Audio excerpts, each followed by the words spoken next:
जी।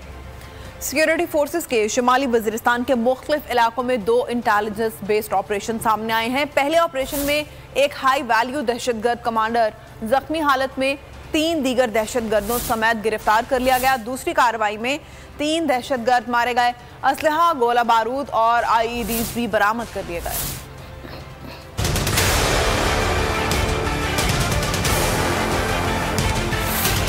Security forces के शुमाली वजीरिस्तान के मुख्तलिफ इलाकों में 2 इंटेलिजेंस बेस्ड ऑपरेशंस। पहले ऑपरेशन में एक हाई वैल्यू दहशतगर्द कमांडर जख्मी हालत में 3 दीगर दहशतगर्दों समेत गिरफ्तार।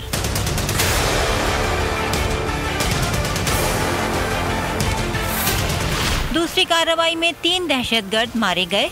असलहा, गोला बारूद और IEDs भी बरामद। तमाम दहशतगर्दों का ताल्लुक हाफिज गुल बहादुर ग्रुप से था। ये दहशतगर्द सिक्योरिटी फोर्सेस के खिलाफ दहशतगर्दी की कार्रवाइयों, भत्ताखोरी और मासूम शहरियों के कत्ल में सरगर्म रहे। अहम खबर है, मजलूम की दादरसी के बजाय उसे तशद्दुद का निशाना